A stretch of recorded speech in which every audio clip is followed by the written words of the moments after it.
Como explicaba Faina, aquí estamos presentes tres fundaciones. Mis compañeras Carmen y Vanessa, que son de la provincia de Las Palmas, y yo que estoy en la provincia de Santa Cruz de Tenerife. Como les explicaremos luego, las tres fundaciones tenemos ámbito regional, porque así se marcan los estatutos y las fundaciones tenemos ámbito regional, pero por un tema de eficiencia y puesto que compartimos un modelo de trabajo y estamos muy alineadas, la Fundación Tutelar Sonsoles Soriano se centra en la provincia de Santa Cruz de Tenerife y mis compañeras ahora contarán un poquito más dónde se centra cada una de ellas. Aquí tienen los datos de contacto de la Fundación Tutelar Sonsoles Soriano. Yo no me voy a extender más con nuestra fundación porque luego Vanessa va a contar los servicios que compartimos las tres.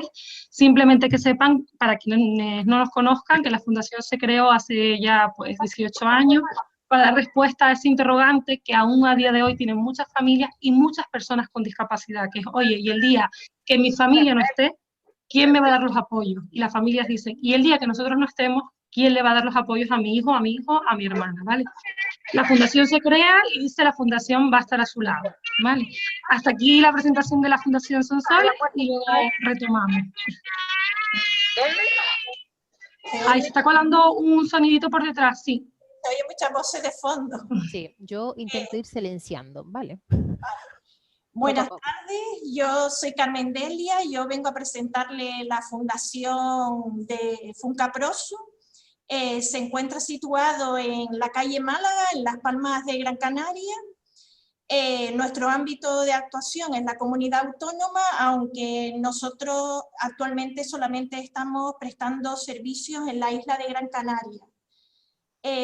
Como tutela, la asociación APROSU lleva muchos años desempeñando funciones de tutela, desde 1996, pero se constituyó como fundación recientemente en el 2018. Ya no vamos a hablar más de servicios porque ya Vanessa se encargará de explicar los servicios que prestamos las tres fundaciones. Venga. Bueno, buenas tardes a todos. Yo soy Vanessa Cubas, la coordinadora de Fundación Tutelar Canaria ADEPSI. Y bueno, aquí con la Fundación ADEPSI termina la presentación de las tres entidades jurídicas privadas de nuestra comunidad autónoma canaria. Y bueno, nosotros tenemos sede principal en Gran Canaria, en Siete Palmas, calle Lomo La Plana número 28. Y nuestro ámbito de actuación, aunque es a nivel regional, sí que sobre todo estamos en la provincia de Las Palmas. Actualmente ejercemos cargos tutelares en la isla de Gran Canaria y en la isla de Lanzarote. Se crea en 2002 y precisamente bueno, ante interrogantes, como decía Tania, de esos papás y de esas mamás de cuando yo no esté, ¿no? Sobre todo nacimos de la mano de Asociación ADEPSI, de esas papás, de esas mamás, de esas familias, y desde el 2002 estamos, bueno, pues ejerciendo cargos tutelares. Nos parecía interesante a las tres comenzar la charla contextualizando un poquito qué son las fundaciones tutelares y cuáles son los servicios principales, antes de, bueno, de meternos en el meollo, ¿no?, de lo que es el propio procedimiento de determinación de la capacidad como comúnmente pues, lo conocemos. ¿Qué son las fundaciones tutelares? Pues son personas jurídicas, públicas o privadas sin ánimo de lucro. Por ejemplo, pública. En nuestra comunidad autónoma canaria está la Fundación Tutelar Pública para la Acción Social, FUCAS, y fundaciones tutelares privadas somos las que estamos aquí representando en representación de las tres entidades en esta charla. Tenemos entre nuestros fines la protección, el cuidado y la defensa de los derechos de las personas con la capacidad determinada judicialmente. Antes de seguir avanzando en la charla, yo creo que merece hacer hincapié en que nos detengamos en cuando hablamos de la capacidad determinada judicialmente, ¿a qué nos referimos, ¿no? Cuando hablamos de capacidad. Pues cuando hablamos de la capacidad nos referimos a la capacidad jurídica que todos y todas tenemos desde que nacemos. Y es ser dueño y dueña de nuestros derechos y obligaciones y ejercerlo. Pero hay algunas personas que necesitan apoyo para ejercer esos derechos y esas obligaciones, porque, por ejemplo, no se pueden autogobernar o no pueden prever las consecuencias de sus acciones u omisiones y requieren de los apoyos necesarios para ello. Por eso el ordenamiento jurídico cuenta con un mecanismo de protección a través del procedimiento de modificación de la capacidad, que las compañeras más adelante de la charla explicarán con mayor detalle, y el apoyo a través de la figura jurídica que estime un juez o una jueza, que puede ser bien a día de hoy una tutela o una curatela, y restringida a aquellas áreas donde y solo verdaderamente precisa apoyo la persona. Es lo que se llama un traje a medida, que ya las compañeras pues le desarrollarán, ¿vale? Es importante también conocer y sobre todo enfatizar una cuestión que será enfatizada durante la charla, que una persona tenga discapacidad intelectual no significa que tenga que tener determinada su capacidad, no es sinónimo, y esto es importante. Nosotros siempre hablamos que la clave está en el propio, valga la redundancia, en el propio gobierno, en el autogobierno que la persona pueda hacer de su vida o de las diferentes esferas de su vida, ¿vale? Cuando una persona pues, requiera ese tipo de apoyo de lo que estamos hablando, y salvo evidencia en contra, los papás y los familiares deben ser considerados en los primeros llamados a ejercer lo que se llama patria potestad, en el caso de los padres, o la tutela o curatela, en el caso de otra figura diferente, por su relación y vínculo con la persona pues, que requiere esos apoyos. Por lo tanto, el ejercicio de esa figura jurídica por parte de nosotros, de las fundaciones tutelares, será siempre subsidiaria. Se limitará a aquellos casos en los que la persona se encuentre en una situación, vamos a decirlo así, de desamparo familiar o social, ¿vale? Eso es importante. Quiero enfatizar también en otra pregunta que muchas veces nos hacen y nos comentan. Si el cargo de la tutela o curatela, lo que se determina en una sentencia, la tiene una entidad jurídica, ¿la persona pierde el contacto con su familia? Eso es importante. Pues la respuesta es no. La entidad tutelar, siempre que sea positivo para la persona tutelada o curatelada, procura no romper los lazos familiares y facilita el contacto, por supuesto, y la visita con los familiares o personas del entorno. Y eso es importante porque es una de las grandes preocupaciones, que las personas o familiares vienen aquí para que les informemos y les asesoremos de todo y piensan que una cosa puede conllevar o que hay riesgo de conllevar la otra, y en absoluto, ¿vale? ¿Cuáles son nuestros servicios principales? Está el servicio que llamábamos de tutela, que ahora ya nos explicarán las compañeras, pero estamos en pleno desarrollo de la reforma del Código Civil y va a cambiar muchas cuestiones, muchos conceptos. Bueno, y lo que se llamaba servicio de tutela, ahora es el servicio de apoyo al ejercicio de la capacidad jurídica, que ahora explicaremos con mayor detalle, el servicio de información y asesoramiento y el servicio de pretutela. Súper importante este servicio y ahora explicaremos el por qué. El servicio de tutela, o con el actual concepto, el servicio de apoyo al ejercicio de la capacidad jurídica, ¿qué es? Pues es un servicio social encomendado, y yo añadiría controlado judicialmente, destinado al apoyo de las personas mayores de edad con capacidad jurídica determinada y en situación de desamparo, ¿vale? En este momento, y mientras se produce el cambio en el Código Civil, que adapte este Código Civil a la Convención Internacional de Derechos de las Personas con Discapacidad, los apoyos que suelen usar los jueces o la jueza son las figuras de tutor o tutora y curador, curadora, ¿vale? ¿Qué diferencia una y la otra? No me voy a extender porque las compañeras lo van a hacer.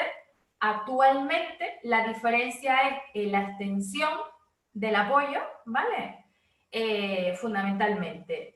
¿Qué entendemos en nuestro modelo por apoyo en la toma de decisiones? Cuando se nos asigna como tutores o curadores de una persona, implica un apoyo a la toma de decisiones para regir, para gobernar, para gobernarse. ¿Esto qué quiere decir? Que no sustituimos, que no decidimos por la persona, simplemente acompañamos en el proceso de toma de decisiones de la persona, adaptándonos a ella, por supuesto, en lo relativo a las esferas de apoyo encomendadas por sentencia judicial, por ese traje a medida que cada una de las personas tiene en caso de un procedimiento de determinación de la capacidad, ¿vale? ¿Qué significa este servicio de apoyo al ejercicio de la capacidad jurídica? ¿En qué apoyamos a la persona a la que se nos encomienda esa protección jurídica con la figura jurídica que sea? Bueno, la apoyamos en el ámbito personal. El ejercicio de la tutela o curatela exige principalmente empatía, esto es importante, y una atención centrada en cada persona, atención y disponibilidad 24 horas, 365 días. ¿Qué significa? Pues dar respuesta a las necesidades de la persona. Establecemos seguimientos personalizados, directos o indirectos, porque la persona puede estar en algún recurso social o sociosanitario. Velamos por su evolución en ello, supervisando su prestación, recuperación, autonomía, inclusión social, calidad de vida.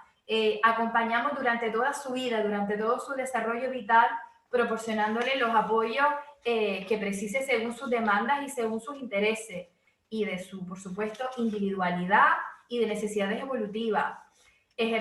Administramos su patrimonio y su economía con total lealtad y transparencia. En el ámbito de la salud es una parte importante de los apoyos que realizamos, facilitando todos los acompañamientos necesarios que sean necesarios.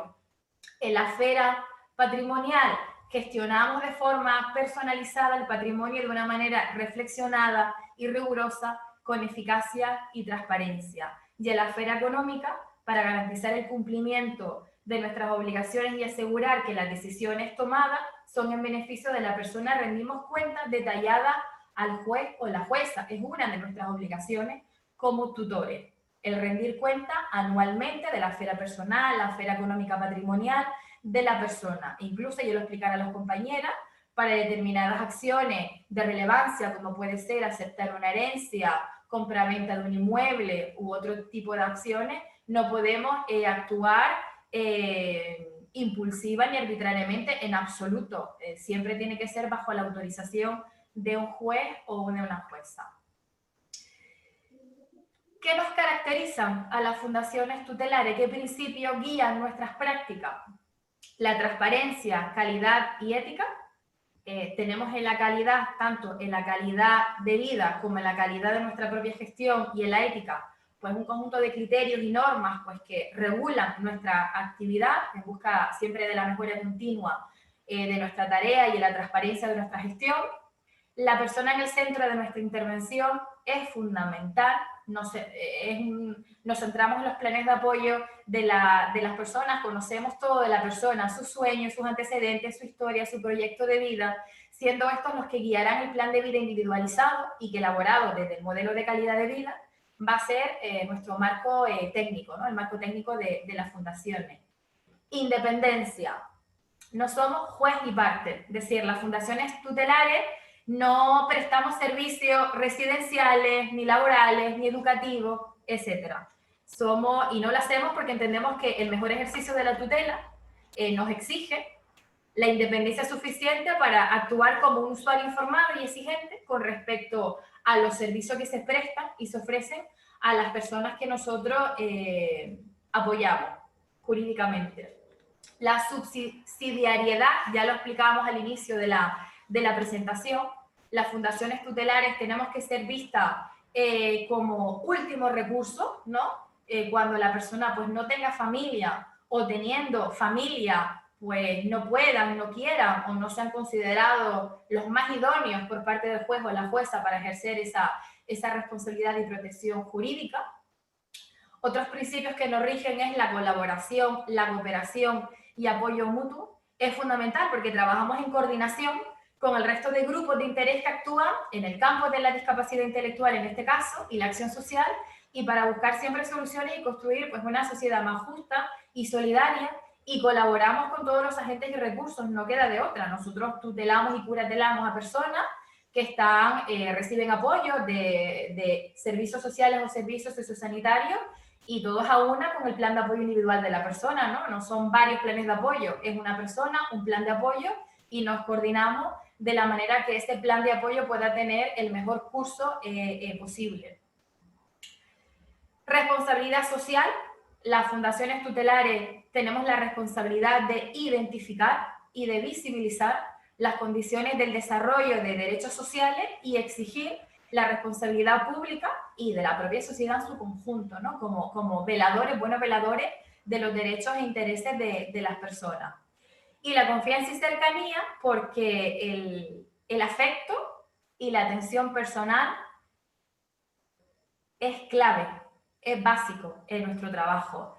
Tenemos que construir en base a la confianza que nos depositan las propias personas a las que apoyamos, su familia, entidades sociales, administraciones públicas, a la vez que damos un trato de proximidad, que menos. Es decir, ejercer el cargo de tutor o curador no es cualquier cosa, es una responsabilidad y una encomendación muy importante, y la base tiene que ser el afecto, la cercanía, la calidez, la proximidad, en este caso fundamentalmente con la propia persona y con su entorno. Eso es en cuanto al servicio de apoyo al ejercicio de la capacidad jurídica. Luego, otro principal servicio que tenemos y ofrecemos en las fundaciones tutelares es el servicio de información y asesoramiento. Esto que estamos haciendo esta tarde estaría dentro del servicio de información y asesoramiento, que se puede hacer con carácter individual o grupal, y que simplemente, pues, en el que intentamos dar respuesta a muchísimos interrogantes sobre, por ejemplo, obligaciones en el ejercicio de la protección jurídica y social, los derechos de las personas con discapacidad y nuestra labor, la labor de las fundaciones, ¿vale? Entonces, el contacto cercano, cálido con las personas y familias para hablar del futuro y del presente, también me atrevería a decir, ¿no? Intentamos hacer de fácil comprensión el lenguaje jurídico, que sabemos que son conceptos y que son temas que son muy importantes, que crean muchísima preocupación, pero por lo que encierran o por lo que es, incluso las leyes y demás, no son ni intuitivos su comprensión, y la labor de las fundaciones tutelares es aproximar todas esas cuestiones jurídicas a la ciudadanía y que realmente lo entiendan y que sepan qué apoyos o qué recursos tienen para esa protección. Y luego está, por último lugar, otro servicio principal, que es el de la pretutela. Como empezamos a decir en nuestras presentaciones, la raíz de nuestras fundaciones tutelares era dar respuesta a la inquietud generalizada de la familia, sobre todo padres y madres que tienen en su seno una persona que depende de ellos, en este caso que pueda tener discapacidad intelectual y pueda requerir apoyo, pues, para la toma de decisiones, ¿no? Entonces, cuando yo no esté, es un martilleo, ¿no? Y a día nos encontramos en las fundaciones que llegan padres desubicados, preocupados, inquietos, que no duermen, que les preocupa, sobre todo cuando ya tienen una cierta edad y hay determinadas patologías que ya sé cuando yo no esté, son preguntas que le asaltan a la cabeza, ¿no? Continuamente. Pues bueno, la preocupación de quién apoyará a mi familiar, ¿no? A la persona con discapacidad cuando faltemos nosotros y no cuente con otro apoyo familiar. Pues damos respuesta a este interrogante a través de lo que es el servicio de pretutela, que simplemente, nada más y nada menos, es el compromiso de futuro que la fundación tutelar adquiere con la persona con discapacidad intelectual y con su familia, para que esta persona no se encuentre en una situación de desamparo cuando le falte el apoyo familiar. Y por otro lado, para que el nuevo escenario originado sea lo más cercano y conocido. Yo siempre pongo en el ejemplo que imagínense que haya una situación de pretutela, o que no la haya, en el peor de los casos que no la haya, y de repente la persona que requiere apoyo se ve en un escenario inhóspito en el que ha perdido a sus vínculos familiares, sus raíces emocionales, y de buenas a primeras puede aparecer en su vida una cara nueva, ¿no? Asumiendo determinadas competencias o funciones con ella. Entonces sería un escenario inhóspito porque es un escenario totalmente cambiante y puede ser aterrador, inestable para la propia persona. El servicio de pretutela lo único que hace es que su vínculo ya nace desde que antes de que se pueda producir esa situación de desamparo con la persona. Por lo tanto, ya no vamos a ser caras desconocidas en la vida de la persona, ya estaremos vinculadas a la propia persona y a su entorno familiar, y podemos ir trabajando previamente antes de que llegue el momento de asumir, en el caso de que finalmente se dictamine por sentencia judicial, ese cargo de protección jurídica, tutela o curatela, lo que se estime. Eso es importante, ¿no? Por eso nombramos que es la previsión y compromiso de futuro con la persona. Le da tranquilidad a la persona porque saben qué escenario se mueve ahora y en el futuro. A esa familia ni les cuento. Y eso nos permite conocer a la persona, su entorno, ir trabajando, ir previendo ese plan de apoyo, sus deseos, expectativas, intereses, necesidades, trabajar en ese plan centrado en la persona y en la familia y ser parte de esa red de apoyo de esa familia y de esa persona fundamentalmente. Y no menos importante, en el momento en que ya su familia le falte, pues estar en ese acompañamiento y enfrentar la soledad y el duelo con la persona, no de manera solitaria, sino ya formando parte pues, de la red de la Fundación Tutelar, ¿vale? ¿Y cómo planificar el futuro? Muchos familiares, muchas personas que vienen a nuestros servicios de información y orientación nos dicen, oye, pero ¿cómo puedo prever yo? Y digo, yo estoy bien ahora. Pero ya no es una cuestión que nos inquieta, hemos hablado en familia, o tenemos una edad, estamos enfermos, y queremos tener en cuenta que, oye, mira, pues no hay familia, o la que hay por X o por H, ¿cómo podemos empezar a trabajar? Está lo que se llama la tutela testamentaria, ¿vale? Que ahora hablaremos porque sí que hay determinadas connotaciones en la reforma del Código Civil, pero vamos a hablar de lo que hay a día de hoy, 5 de mayo. Está la tutela testamentaria y que tampoco está claro que una vez se reforme el Código Civil no pueda seguir existiendo, ¿vale? Pero a día de hoy un papá o una mamá que le preocupe el futuro de su familiar que requiera apoyo puede hacer su testamento, revisarlo y poner, pues mira, en caso de que yo no pueda, yo no esté, confío, por ejemplo, en una persona física o en una persona jurídica, una fundación tutelar, y recuerden siempre de manera subsidiaria en el caso de que no haya familia o los que haya no quieran o no puedan, para que Fundación Tutelar X apoye a mi familiar en caso necesario y demás. ¿Es vinculante al 100%? No, pero se tiene en cuenta, porque luego eso se tiene que al final dirimir en un procedimiento que explicarán las compañeras con mayor detalle, en un procedimiento de determinación de la capacidad y por lo tanto que el juez o la jueza tiene en cuenta esos designios, esos deseos de ese papá o de ese mamá, en el caso de que no esté o que no pueda, ¿quién? Porque qué mejor que un padre o una madre, ¿no? Para, se supone, lo mejor que puede requerir o necesitar su familiar. Y se puede dejar designado en lo que es un testamento, ¿vale? Incluso, como ven aquí explicado, se puede incluso excluir a una persona del cargo de tutor, establecer órganos de fiscalización de la tutela o efectuar cualquier otra disposición pues que ese padre o esa madre pues designe. Es importante. Incluso se puede nombrar varias figuras, se pueden incluso enumerar entre personas físicas familiares y de manera subsidiaria, en el caso de que esas personas físicas familiares pues no puedan o no quieran, llegado ese momento justo, prever que si no se puede esas primeras encomendaciones, sí que siga estando la Fundación Tutelar de manera subsidiaria, ¿vale? Entonces, eso le da muchísima tranquilidad a la familia, el poder ya establecer de antemano esa cobertura y esa seguridad en ese sentido, ¿vale? Y nada, ya las compañeras, Carmen, ¿verdad? Carmen ahora habla directamente ya del propio procedimiento y si quieren al final de la charla, si tienen alguna duda de lo explicado, pues ya, con gusto, pues ya la responderemos. Muchísimas gracias. Deja de presentar para yo compartir pantalla. Vale, perfecto. ¿Ya, verdad? Sí.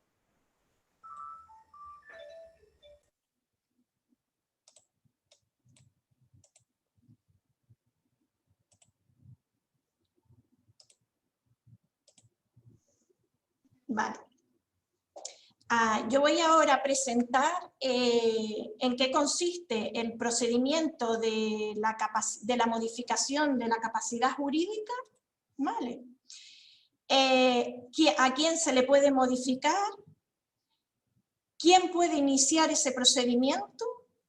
¿Qué medios necesitamos para iniciar el procedimiento? ¿Dónde se resuelve? Los pasos que lleva todo el procedimiento de modificación de la capacidad jurídica, los documentos necesarios y las medidas de apoyo que puede determinar la autoridad judicial como medidas de apoyo. A ver, para mi presentación. ¿Qué es el procedimiento y cuál es su finalidad? Pues el procedimiento es una herramienta de protección para las personas que realmente lo necesitan. No sé si me están viendo las imágenes para la foto, voy a quitarla. Como les decía, es una herramienta de protección para las personas que realmente lo necesitan. Pues ni todas las personas incapacitadas tienen por qué tener discapacidad, pero es muy importante que ni todas las personas con discapacidad tienen que estar incapacitadas. ¿Vale? Es un trámite puramente judicial y no se debe confundir nunca con el reconocimiento a la discapacidad, que ese reconocimiento lo determina el Gobierno de Canarias, ni el reconocimiento de la situación de dependencia, que también lo hace el Gobierno de Canarias, ni tampoco se puede confundir con realizar este trámite para acelerar el procedimiento para que te adjudiquen una plaza en un servicio residencial, que muchas veces muchas familias piensan que bueno, eso puede ayudar a acelerarlo. Para nada tiene que ver.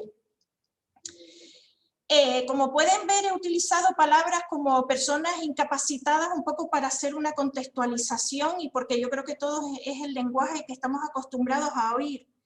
Estamos acostumbrados a oír personas incapacitadas, a modificación de la capacidad de obrar y como ya adelantó Vanessa, el ordenamiento jurídico se está adaptando a la Convención de los Derechos de las Personas con Discapacidad y ya no procede el uso del lenguaje como personas incapacitadas o modificar la capacidad de obrar, porque la capacidad de obrar es algo que es inherente al ser humano.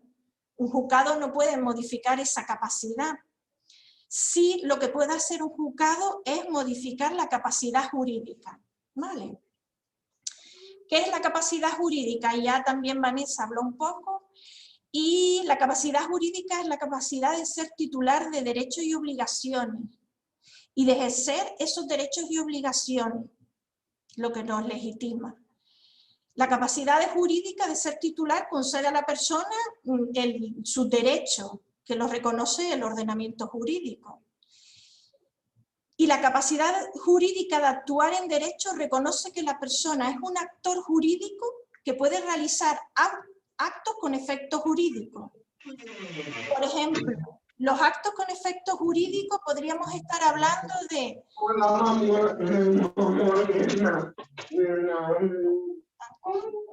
actos con efectos jurídicos, podríamos estar hablando de un testamento, que es un acto que tiene un efecto jurídico. Una persona puede hacer una hipoteca, sacar un préstamo, comprar una vivienda, es un acto que tiene un efecto jurídico. Y es eso, las situaciones que pueden ser modificadas, la capacidad jurídica. ¿Vale? De ahí el cambio de terminología de la evolución de anteriormente la incapacitación, luego se utilizó otro lenguaje que fue el de modificación de la capacidad de obrar, y con la adaptación a la convención el lenguaje es la modificación de la capacidad jurídica. ¿Vale? ¿Quién puede ver modificada su capacidad jurídica? Pues la puede ver modificada cualquier persona mayor de edad y que requiera apoyo para el ejercicio de esa capacidad jurídica. ¿Quién puede iniciar este procedimiento? Pues lo pueden iniciar el cónyuge en caso de estar casado, puede ser el marido o la mujer, ascendientes, padres, abuelos, madres, descendientes, pues hijos o hijas, otros familiares como hermanos, y también se puede iniciar a través del Ministerio Fiscal. En estos casos, cuando se inicia a través del Ministerio Fiscal es porque se informa, se pone en conocimiento del Ministerio Fiscal. Quien puede poner en conocimiento los hechos puede ser desde servicios sociales, un centro residencial, unidades de trabajo social de los centros de salud, quien tenga conocimiento de que existe una situación de vulneración de derechos o de que existe una persona en una situación de desamparo que se puede tener modificada la capacidad jurídica y es preciso pautarle las necesidades de apoyo que requiera. En todos los casos, tanto de cónyuges, familiares, ascendientes o descendientes. ¿Qué se necesita, qué medios necesitan para llevarlo a cabo? Pues es necesario la figura de un abogado, que puede ser pues, privado o incluso los servicios de atención jurídica gratuita, con un procurador, y ellos pues elaboran una demanda. ¿Qué documentos son necesarios para realizar esa demanda? Pues es necesario la inscripción literal de la partida de nacimiento, un certificado del grado de discapacidad en caso de que lo tengan, los informes médicos y sociales que dispongan, el DNI de los familiares, la lista de familiares próximos, no solo la lista, sino además los datos de contacto para localizar. Y como ya dijo antes Vanessa, en caso de que haya un testamento en el que se haya dejado designado una figura de apoyo, también se aporta al testamento. ¿Qué juzgado es competente para determinar la capacidad jurídica? Pues los juzgados y tribunales españoles para todos los españoles, claro. Y se inicia la demanda en los juzgados de primera instancia del lugar de residencia de la persona a la que se le va a modificar la capacidad. Si alguien tiene cualquier pregunta, me pueden interrumpir, ¿vale? ¿Cuáles son los pasos que debemos seguir para iniciar el proceso judicial o en qué consiste ese proceso judicial? Pues como ya dije, con abogado y procurador se hace una demanda, esa demanda se presenta en el juzgado, se asigna al juzgado de primera instancia que le corresponda por turno. Cuando la demanda es admitida a trámite, esa demanda se envía a la persona a la que se le va a modificar la capacidad para que tenga la oportunidad de contestar a la demanda. Bien es cierto que ya lo adelantó Vanessa, que el lenguaje que generalmente no, siempre se utiliza es muy técnico y de muy difícil comprensión para las personas. Entonces, es cierto que la persona tiene el derecho a poder contestarlo, pero también es bien cierto que el lenguaje es de difícil comprensión para poder dar una respuesta. Se le trata de explicar a la persona en qué consiste. Una vez pasa el trámite del plazo de contestación, pues se realizan todas las pruebas pertinentes, como son valoración por parte del médico forense, y se procede a un juicio. En ese juicio se oyen a todas las partes, incluida a la persona a la que se le va a modificar la capacidad jurídica, y a los familiares, y en caso de que esté promovida por el Ministerio Fiscal, se oyen a instituciones o organismos que hayan sido quien lo haya promovido, también quien haya informado al Ministerio Fiscal, y una vez se celebra el juicio, se emite una sentencia. Una vez esa sentencia es firme, se hace la aceptación del cargo a la figura que haya sido designada. Y en esa sentencia, pues lo que se determina, aparte de la modificación de la capacidad jurídica, que estamos en un momento de gran cambio con la actualización del Código Civil, y se pretende que esa modificación de la capacidad jurídica sea un traje a medida, pero yo ahora mismo voy a contarles las medidas que existen ahora mismo en vigor con el Código Civil que tenemos actualmente, ¿vale? La siguiente parte de lo que nos viene en un futuro ya se lo contará mi compañero. Las figuras de apoyo para el ejercicio de la capacidad jurídica actualmente son la tutela, la curatela, la patria potestad prorrogada y otras figuras que ya veremos a continuación. Las principales son la figura de guarda y complemento de la capacidad están la tutela, que es la asistencia que procede cuando la persona necesita mayor apoyo para el ejercicio de la capacidad jurídica. En este caso, el tutor es la persona que representa y presta el apoyo. Esto en el nuevo Código Civil va a sufrir un gran cambio. Ya va a desaparecer el papel de tener que representar a nadie. ¿Vale? Yo no me voy a meter en la parte del nuevo Código Civil, pero sí quiero en este momento solo darles una pincelada para que se queden cuando ya les cuenten lo que va a pasar con el nuevo código. Otra de las figuras de apoyo es la curatela, que en este caso la curatela es la asistencia que procede cuando la persona necesita menos apoyo para el ejercicio de su capacidad jurídica. El curador es el que le presta apoyo. Los casos en los que más se suele dar sentencias en los que hay curatela es cuando el apoyo principalmente hay que ofrecerlo para la gestión patrimonial o la gestión económica de la persona. Es donde más se suele utilizar la figura de curatela.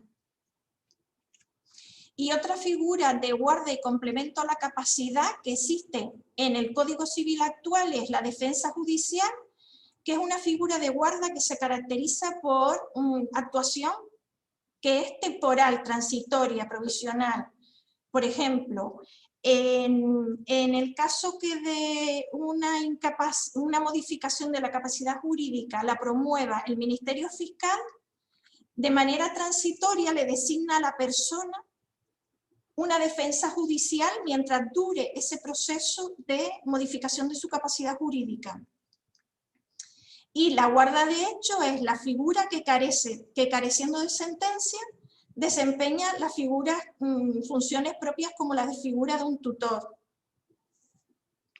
Vale. ¿Quiénes han de preferirse como tutor o curador? Pues a la hora de un juzgado designar a la persona, pues hay un orden de prioridad para designar. Primero se escucha a la propia persona a la que se va a modificar la capacidad. El orden luego de prioridad está, en caso de ser un matrimonio, el cónyuge, el marido o la mujer. En caso de no estar casado, pues los padres o madres. Después, personas designadas por los progenitores. En estos casos nos referimos a la parte que pueda estar reflejada en un testamento. Descendientes o ascendientes o hermanos. Y luego la persona que por parte del juzgado se considere más idónea para el desempeño de esas medidas de apoyo. ¿Vale? ¿Qué deberes tiene el tutor? Como dijo Vanessa, la figura del tutor tiene un cierto control. Y eso lleva a que cualquier tutor tenga que, cuando se acepta un cargo de tutor, lo primero que hay que hacer es un inventario inicial. Hay un plazo de 60 días en el que se debe informar al juzgado de las pensiones que pueda tener una persona, los bienes, las deudas, asuntos que tenga pendientes con pago, cualquier tipo de gestión que tenga la persona a nivel económico, si tiene propiedades, de cualquier información al respecto, hay que hacer un inventario inicial. Una vez se cesa en el cargo de tutor, ya eso en el final del ejercicio, bien porque o fallece la persona, o porque hay un cambio de situación y se deja de ser tutor, hay que hacer un inventario final de la rendición justificativa de ese ejercicio de tutor. Hay 3 meses después del cese del cargo. Hay que ejercer el cargo respetando la integridad física y psicológica de la persona. Anualmente todos los tutores están obligados a hacer una rendición anual de cuentas, generalmente coincide a principio de año, con lo cual hay un control tanto de la evolución de la persona como de la situación patrimonial a la que hay que informar al juzgado. Y además los tutores estamos obligados a solicitar autorización judicial ante determinadas situaciones. No por ser tutor tenemos potestad de decidir cualquier cosa relacionada con la vida de la persona. Estamos obligados a solicitar autorización judicial para un internamiento en un centro. Lo debe autorizar el juzgado correspondiente. Para la venta de un inmueble, para la compra de un inmueble. Con lo cual, las funciones del tutor, como pueden comprobar, está sometida a un sistema de control bastante exhaustivo por parte del juzgado que designa la tutela.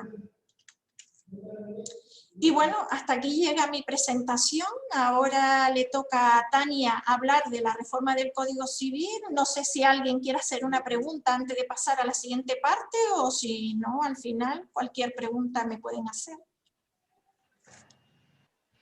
De momento en el chat no hay ninguna, pero que sepan que si no quieren hacerlo de voz, pues que está el chat, que lo pueden escribir y yo misma pues les lanzo la pregunta a las ponentes si les da un poco de vergüenza o lo que sea, ¿de acuerdo? Que no hay ningún problema, lo pueden escribir a través del chat y yo se las hago. Vale, dejo ya. Muy bien. ¿Ven mi pantalla ya o todavía no? No. No, todavía no. Ahora Seguramente sí, pero yo no tengo puesto esto. Ahora sí, ¿verdad? Ahora sí. Vale. Yo antes de meterme un poquito con la reforma, bueno, lo primero decirles, la reforma del Código Civil no se ha aprobado, ¿vale? Nosotros estamos hablando del proyecto de ley, pero sí que es verdad que el proyecto de ley ya está en el Senado y nos acaban de decir esta mañana que parece que en 2 semanas como mucho esto ya está más que aprobado, ¿vale? Así que la reforma, que bueno, que ya llevamos mucho tiempo esperando, ya es inminente. Nosotros no nos vamos a meter en el detalle de la reforma porque, bueno, ni somos expertas ni es el objeto de esta charla, pero sí que queremos un poquito que se queden con las ideas principales del cambio tan importante que va a suponer esto en toda la materia que venimos hablando, ¿vale? Porque decía Carmen, la tutela desaparece. O sea, esa palabra que nos viene acompañando durante tantos años, que en los nombres nuestros llevan, Fundación Tutelar, pues tutela desaparece. Entonces, Tania, bueno. Perdona, Sí. si quieres darle a vista de presentación, eso y ahí se queda como más a la... ¿Lo ven? Sí. Lo que pasa es que se me mueve un poquito solo y yo necesito apoyo en la gestión de la herramienta tecnológica, pero lo voy a intentar. ¿Se ve? Se ve como, pero como en tu vista, ¿no? En vista de... Pincha configuración de visualización. Ay, gracias, Carmen. Pincha cambiar entre eso. Ahí. Gracias, gracias. Vale, les decía, la reforma del Código Civil supone un cambio de mirada, un cambio de filosofía, una transformación social. No es simplemente que cambiemos algunos términos, ¿vale? Entonces, un poco lo que nosotras queremos contarle es ese cambio de filosofía que nos va a traer la reforma. Pero yo antes de meterme, decía Carmen, y decía Vanessa antes, las sentencias tienen que ser trajes a medida de cada persona.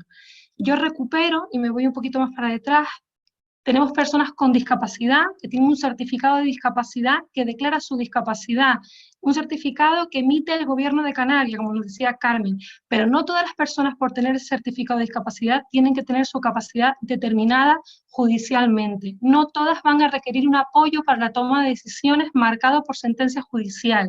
Entonces, esas sentencias, cuando una persona es modificada su capacidad y se le pone el apoyo de un tutor, curador, el Código Civil actual o las nuevas medidas que ahora hablaremos, esas sentencias tienen que ser trajes a medidas, nos decía Vanessa, pero yo cito aquí al asesor jurídico de la Asociación Española de Fundaciones Tutelares, a Torcuato Recover, que dice, ya no es simplemente traje a medida, es que una persona puede tener muchos trajes.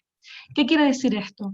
Que los apoyos de una persona no son siempre los mismos, no solamente va a tener un traje para todas las decisiones, es que una persona puede requerir un apoyo hoy para esto y dentro de 5 años un apoyo distinto porque su vida ha cambiado, como cambia la de cada uno de nosotros y nosotras.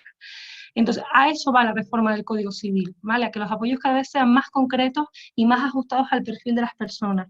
Sí que es cierto, y no entro todavía en la parte de la reforma, que para que haya una buena sentencia de modificación de la capacidad, para que haya una buena sentencia de determinación de los apoyos que cada persona precisa, es necesario que haya una buena demanda, ¿vale? Y ahí sí que sé que hay compañeras y compañeros profesionales y muchas familias, cuando vayan a hacer la demanda, cuando se vaya a iniciar un procedimiento de determinación de la capacidad, esos informes que podamos entregar, esa demanda tiene que ir con toda la información posible sobre la persona y los apoyos que requiere, porque eso va a facilitar el trabajo después del juzgado, que al final tiene el tiempo que tiene, y podrá facilitarle también el poder conocer un poquito más qué pensamos las personas que estamos alrededor de la persona y qué dice la propia persona de qué apoyos precisa. Vale. Bueno, me meto en materia. Sí. Hay una pregunta. y te dice, si ya se tiene la sentencia de incapacidad, después del cambio Sí. del código o de la reforma del Código Civil, ¿hay que hacer Sí. alguna cuestión? Mira, de momento no. Parece, tenemos que esperar a que se apruebe el texto definitivo, ¿vale? La idea inicial era que los juzgados de oficio tenían que revisar todas las sentencias en un plazo determinado. Creo que inicialmente, y hablo de memoria, hablaban de 2 años, se cambió a 3 porque las asociaciones de jueces decían que eso era impensable, ¿no? Que no había medios para llevarlo a cabo, y tenemos que ver cómo sale esto, porque sí que sé que habían algunas alegaciones en esa línea a la ley, ¿no? Porque no era un plazo suficiente, pero a priori las sentencias tienen que continuar como están. Lo que sí que parece que decían era que, bueno, que intentar ejercer el cargo conforme a lo que la reforma nos dice, y ahora les explicaremos un poco cuál es la filosofía de la reforma, que como las personas que conocen a las fundaciones tutelares saben que ya nosotros venimos trabajando en esta línea, y es la línea que decía Carmen antes, es que no se acaba de sustituir a las personas, no podemos seguir sustituyendo a nadie. A nadie, por más discapacidad que haya, no se puede sustituir a las personas. Tenemos que intentar hacer todo lo posible por conocer a la persona, conocer su voluntad, conocer sus preferencias. Y en esa línea va la reforma del Código Civil, ¿no? Porque cuando se reforma el Código Civil es porque España en el año 2006 se ratifica la Convención de la ONU. Entonces, la Convención de la ONU de los Derechos de las Personas con Discapacidad, en el artículo 12 habla de la igualdad de las personas ante la ley, ante la justicia. Y ahí eso supone el que ya se tiene que terminar con la incapacitación que hablábamos antes, o con la modificación de la capacidad, que fue esa adaptación que se hizo antes de que se pudiera tener esta reforma ya aprobada, ¿vale? Entonces, de momento, las personas que tienen una sentencia continúan con su sentencia. Sí que es verdad que, por ejemplo, como recomendación que nos están haciendo las fundaciones tutelares y que probablemente hagamos, es que en la siguiente rendición de cuentas que hagamos, ya incorporaremos, bueno, por dónde creemos que tienen que ir los tiros con la persona, ¿vale? Por si pudiera ser de ayuda, y que solicitamos la revisión. Pero todavía, hasta que no se apruebe el texto definitivo, no podemos entrar mucho más en cómo se va a hacer, ¿vale? Esto era lo que se parecía que se iba a quedar con el proyecto de ley, ¿vale? Vale. Y hay otra que yo creo que a lo mejor ya se da por contestada por lo que comentaste, pero no lo sé. Pone, un niño con 16 años Asperger con discapacidad del 46 necesita un tutor. ¿Sabes qué me pasa? Que no veo a la gente y no me gusta hablar sin ver. No sé cómo voy a Dejando de compartir. Bueno, mientras no me pongas a mí voy, en la voy. pantalla. No quieres verte, ¿no? Venga. No, así no, porque muy grande, muy grande. Vale. Mira, no lo sé, no conozco al niño con un 46%, no puedo dar una respuesta sin conocer a la persona de si esa persona precisa o no precisa apoyo para el ejercicio de su capacidad jurídica. Sí que una persona que está próxima a cumplir los 18 años, si viéramos, si la familia ve, si la persona ve que va a precisar ese apoyo, porque cuando llega a los 18 años sucede que la persona, oye, no tiene la capacidad plena para ejercer todos sus derechos y obligaciones, es bueno iniciarlo antes de la mayoría de edad, para que no quede ningún tiempo de desprotección, ¿vale? Pero yo no sé, mirando un certificado de discapacidad, si esa persona requiere o no requiere apoyo para la toma de decisiones, para el ejercicio de la capacidad jurídica, porque nos podemos encontrar un certificado de discapacidad de un 95 y a lo mejor es por discapacidad física, o a lo mejor es por discapacidad sensorial. ¿Requiere esa persona con una discapacidad física tener el apoyo de un tutor? No. No, porque esa persona toma sus decisiones y es consciente de sus derechos y sus obligaciones y de las consecuencias que las mismas traen. Vale, entonces yo no puedo responder simplemente diciéndome un 46%. Para yo poder asesorar, necesitamos conocer a la persona y saber realmente qué apoyos precisa. Me estoy metiendo en el tema que no iba, pero para contestar a esto. Muchas veces cuando profesionales de lo social nos dicen, oye, tenemos una familia que creemos que hay que iniciar un procedimiento de modificación de su hijo o de su hija. Cuando empiezas a indagar, ves que las causas son sociales. Y muchas veces Fiscalía echa para detrás expedientes porque dice, aquí hay una causa social, pero aquí no es un problema o no es necesidad de que la persona necesite tener un apoyo jurídico para la toma de decisiones. ¿Me explico? O sea, que yo necesite a alguien que me haga la comida, no es que yo necesite un tutor. ¿de acuerdo? Porque entonces Tania Paredes necesitaría un tutor, porque tampoco sabe hacer de comer, ¿vale? Entonces, eso es un problema social, es un problema de mis habilidades del día a día, pero no es un motivo para tener un tutor. Cuando ponemos un tutor es porque alguien necesita un apoyo para ejercer su capacidad jurídica. Decía Carmen, ¿qué es la capacidad jurídica? Yo soy titular de mis derechos y de mis obligaciones, y para ejercerlo, si yo no tengo la capacidad, me pueden nombrar una medida de apoyo. Ahora hablaremos con la reforma en qué se va a quedar estas medidas de apoyo si la tutela no existe, ¿no? Pero eso no quiere decir que todas las personas lo requieran, ¿vale? Ni todas requerimos lo mismo. Aunque tengamos 2 personas con un 75, yo les cuento más. Tengo una persona con un 85 que tiene una curatela y una persona con un 75 que tiene una tutela. Bueno, pues puede ser, porque tendrá otros factores sociales, porque tiene otras discapacidades asociadas. Vale, entonces, que quede claro que el porcentaje de la discapacidad no nos va a dar la medida de apoyo que vamos a precisar. Nos lo va a dar la capacidad para ejercer nuestros derechos y obligaciones entendiendo las consecuencias de las mismas. ¿Vale? Tiene que ser incapacitado entonces, ¿no? ¿Para qué? Para poder acceder a la tutela. Claro, no hay una tutela, ni una curatela, ni una medida de apoyo jurídico a día de hoy sin haber un procedimiento previo de modificación de la capacidad, ¿vale? Veremos ahora con la reforma del Código Civil, y es, bueno, ya se puede hacer también. Yo tengo personas en la fundación que no han sido modificadas su capacidad judicialmente, ¿vale? No han ido a procedimiento judicial porque eran personas que no lo requerían, pero sí que ellas han decidido que querían que la fundación les diera apoyo para determinadas cosas en las que se sentían perdidas. Cuando llegaron a la fundación decían, mira, llevo años que yo en esto no me entero y necesito un apoyo y quiero que me ayuden ustedes, ¿vale? Entonces se hace mediante notaría, con un poder preventivo, un poder de mandato, donde nos dice la fundación tutelar me va a administrar esto, esto y esto, ¿vale?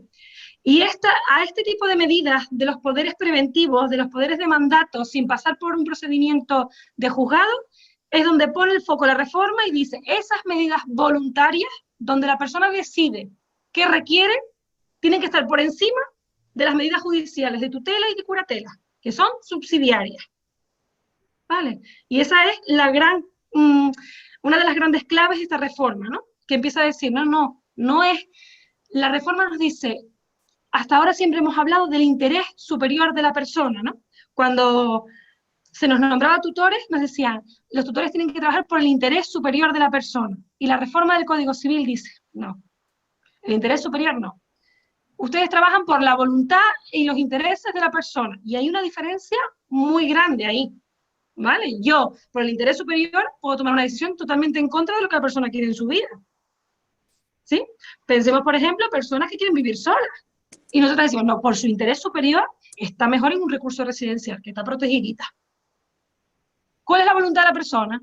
¿Irse a vivir sola? Pues póngale usted los apoyos. Otra cosa, cuidado, que se quede en desprotección, que esté en una situación de vulnerabilidad total. Entonces ahí no, ¿vale? Pero muchas veces no se trata de que vaya a estar en una situación vulnerable.